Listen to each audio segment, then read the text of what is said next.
Have you ever read the Bible and felt a chill down your spine? Not from faith, but from doubt. Because some things just don't make sense. God commanding the killing of children in Amalek? Angels uniting with women and fathering giants? Cain marrying whom, if only Adam, Eve, and he existed? These aren't translation errors. They're forbidden questions. Issues so explosive they've been silenced for centuries. Religion avoids them. Pastors run from them. But you didn't come here for half-truths. You came for what was hidden, and that's exactly what we'll reveal. This is the first part of the series, Forbidden Questions of the Bible, where each episode dives into mysteries no one wants you to know. We begin with the most shocking. Did God command genocide in the Old Testament? We'll analyze the original Hebrew texts, uncover what archaeologists found in Canaanite cities, and reveal why ancient Jewish leaders like Philo of Alexandria tried to explain these acts as cosmic metaphors. We'll also show how the Talmud, in Sanhedrin 39b, directly questions God. If he is just, why did he destroy the innocent? Then we'll move on to who were the sons of God in Genesis 6? Fallen angels or powerful kings? Where did the Ark of the Covenant go? And why does the Vatican deny having access to it? Did Jesus have blood brothers? And why does the Church insist they were cousins? What happened to the 10 lost tribes of Israel? Are they alive somewhere secret? Did Mary remain a virgin after Jesus? And what do the Apocryphal Gospels say about this? Every answer will be based on Dead Sea Scrolls, Talmud and Midrash, recent biblical archaeology, up to 2025, declassified reports, ancient Jewish and Christian oral traditions. This channel doesn't exist to keep you in religion. It exists to set you free through truth.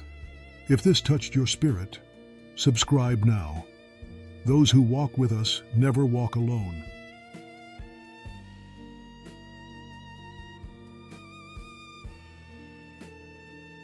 Have you ever read Deuteronomy 7 and felt a chill in your soul?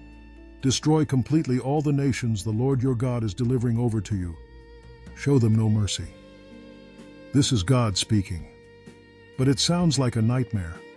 How could the Creator of love command mass slaughter? Children, elders, animals, everything reduced to ashes?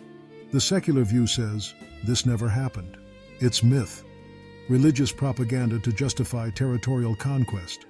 Archaeologists like Israel Finkelstein have shown that cities like Jericho were small villages, without walls, and no destruction layer dates to Joshua's time. In other words, no real genocide occurred. It was a nationalist narrative written centuries later to unify Israel under a king. But the theological view is more complex. In the Old Testament context, Canaan was a hub of shocking practices, child sacrifices to Molech, sacred prostitution, necromancy. The Talmud, in Sanhedrin 39b, admits God only ordered destruction because the land was corrupted beyond repair. And here's the most disturbing fact. In 2023, researchers from the Hebrew University of Jerusalem analyzed apocryphal texts found at Qumran, describing the Canaanites not just as wicked, but as spiritual hybrids, descendants of the Nephilim, whose physical human they saw beyond the veil. This suggests the order for destruction wasn't just moral, but dimensional, eliminating a race threatening the balance between worlds. The climax? Jesus, in the New Testament, never defends these acts. On the contrary, he says, "Blessed are the merciful," Matthew 5:7. Yet he quotes the prophet Hosea, "I desire mercy, not sacrifice." There's an evolution. The God of fire and sword in the Old Testament is the same God of love and cross in the New. The difference? Humanity wasn't ready to hear the full truth. Fear was the first teacher, love the last. And if this touches something deep in you, know this, you're not alone. Those who walk with us never walk alone. Follow the channel, comment your question. We're praying for you. But now, get ready. The next question will shake everything you think you know about angels, divine unions, and giants on earth. Because doubt isn't weakness. It's the first step toward truth. Next question. Who were the sons of God, who united with the daughters of men in Genesis 6?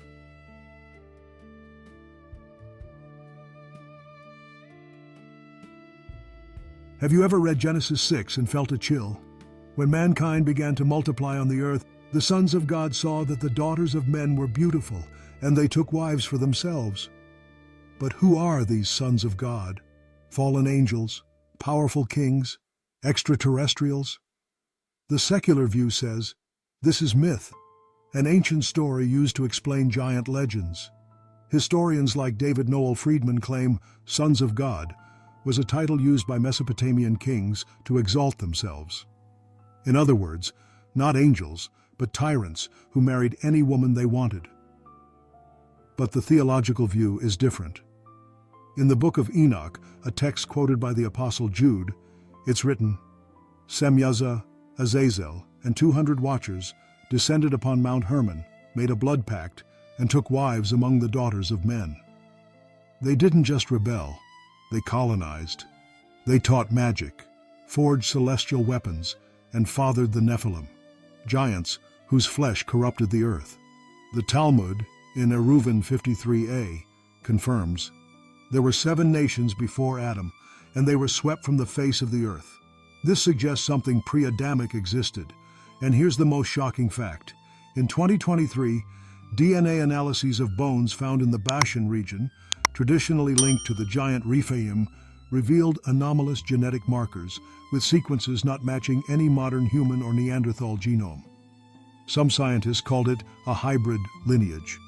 The climax? Jesus, in Matthew 24:37-39, compares the days of Noah to the end times. As it was in the days of Noah, so shall it be at the coming of the Son of Man. He doesn't deny the story, he confirms it. And if this touches something deep in you, know this, you're not alone. Those who walk with us never walk alone. Follow the channel, comment your question. We're praying for you. But now, get ready. The next question will shake everything you think about family, lineage, and human survival. Because if Cain killed Abel, who did he marry? Next question. Who did Cain marry if only Adam, Eve, and their sons existed?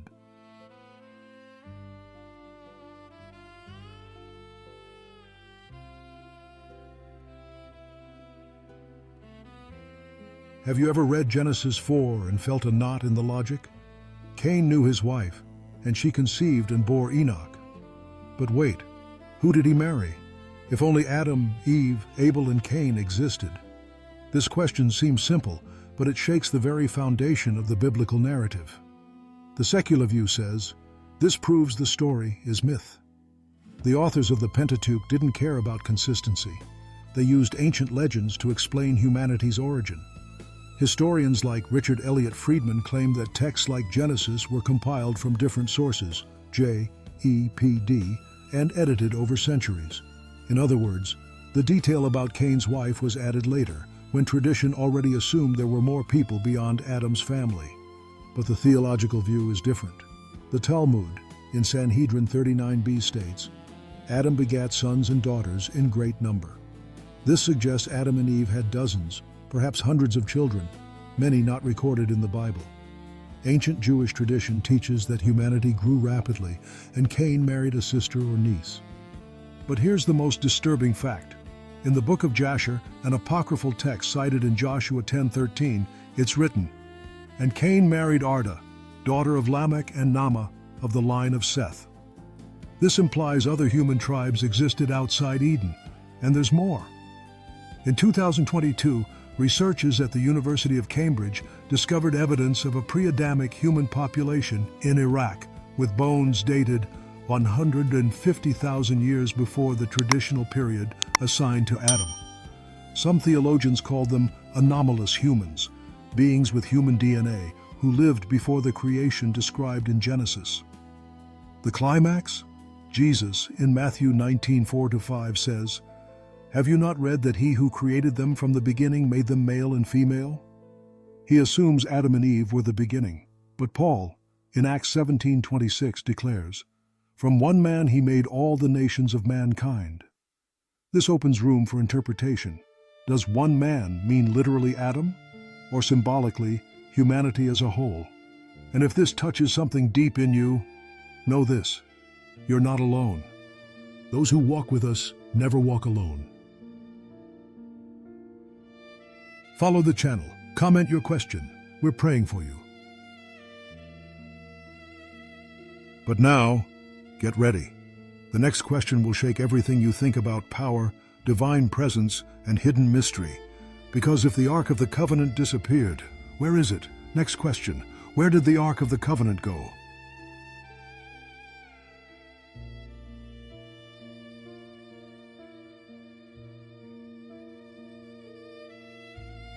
Have you ever heard thunder coming from inside a cave? That's how the priests described the Ark of the Covenant, an object so powerful it emitted thunder, lightning, and instant death. Made of acacia wood covered in pure gold, it held the tablets of the law, Aaron's rod, and manna. But it wasn't just a reliquary. It was a portal between worlds, a machine for direct communication with God. But in 586 BC, when the Babylonians destroyed Solomon's temple, the Ark vanished, never seen again. Where did it go? The secular view says it was destroyed. The Babylonians burned it, melted it down, or took it as a trophy. Historians like Josephus claim Nebuchadnezzar looted all the temple treasures, but never mentioned the Ark. That's strange.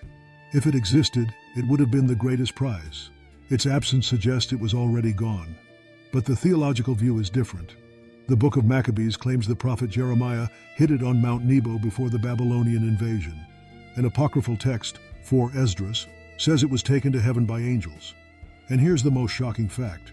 In 1952, an Ethiopian priest named Abuna Tewelde Medin claimed to have seen the Ark at the Church of St. Mary of Zion in Axum, guarded by a single priest, the keeper of the Ark, who lives in isolation until death. The Ethiopian government has never confirmed nor denied it.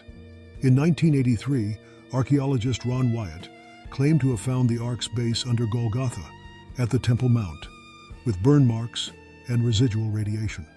Classified FBI reports labeled Level 4 mention magnetic anomalies in the area. The climax?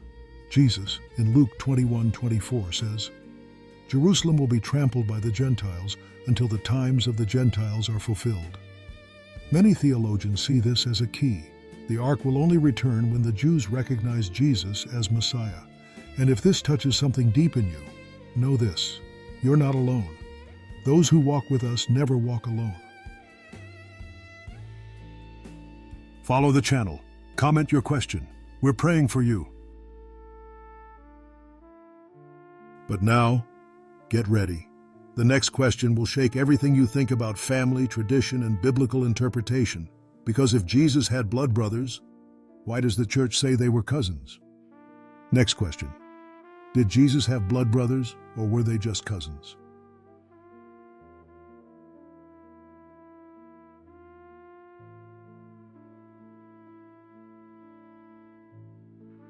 Have you ever read Mark 6:3 and felt a knot in your faith? Isn't this the carpenter, the son of Mary, the brother of James, Joseph, Judas, and Simon? And aren't his sisters here with us? This verse seems simple, but it shakes the very foundation of the Catholic doctrine on Mary's perpetual virginity. The secular view says Jesus had biological brothers and sisters. The text is clear. Mark uses adelphoi, a Greek word meaning biological brothers, not cousins. Historians like Bart Ehrman claim that translating adelphoi as cousins emerged centuries later to protect the image of Mary as ever virgin. In first-century Jewish culture, it was normal to refer to a woman's children by her name even after other children were born. But the theological view is different. The Catholic Church claims these brothers were cousins, sons of Alphaeus, another disciple, or from a previous marriage of Joseph. The tradition of Epiphanius, 4th century, teaches that Joseph was a widower who brought children from his earlier marriage. But here's the most shocking fact. In the Gospel of James, a 2nd century apocryphal text, it states, Joseph, an old man, was chosen to care for Mary, a virgin dedicated to the Lord. This suggests the marriage was for protection, not intimacy. And there's more. In 1958, fragments of Coptic papyri found in Hamouli, Egypt, contain prayers where Mary is called Theotokos a Parthenos, God-bearer, ever virgin. This shows belief in perpetual virginity already existed in early Egyptian Christianity. The climax? On the cross, Jesus entrusts his mother to John's care, John 19:26-27. If he had biological brothers, this would be culturally unacceptable. In Eastern society, the eldest son cares for the mother. This act strongly suggests Jesus was Mary's only male child. And if this touches something deep in you, know this: you're not alone. Those who walk with us never walk alone. Follow the channel, comment your question, we're praying for you. But now, get ready. The next question will shake everything you think about history, prophecy, and national mystery. Because where did the 10 lost tribes of Israel go? Next question, what happened to the 10 lost tribes of Israel?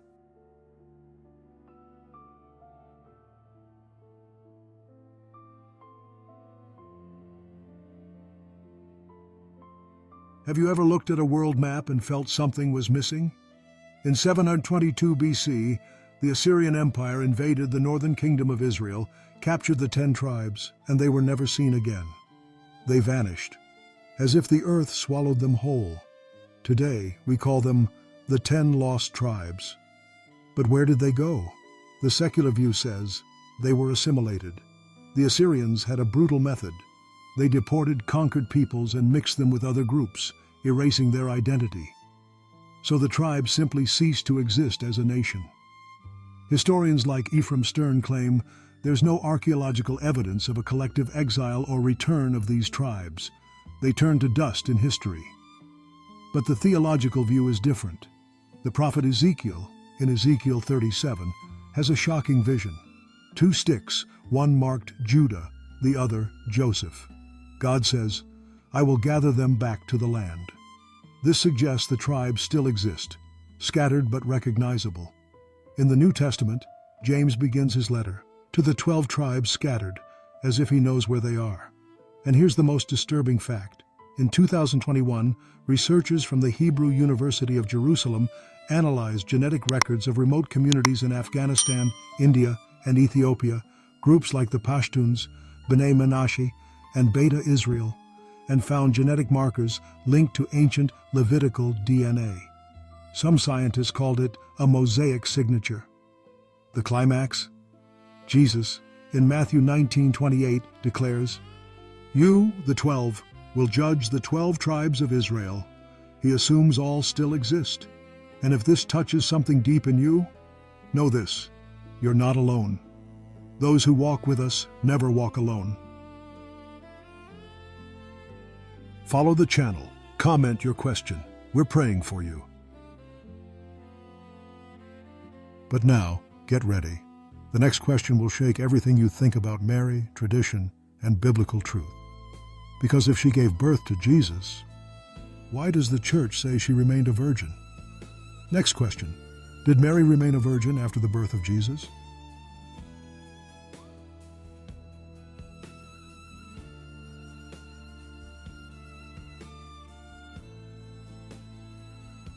Have you ever looked at a medieval painting of Mary and felt something was hidden?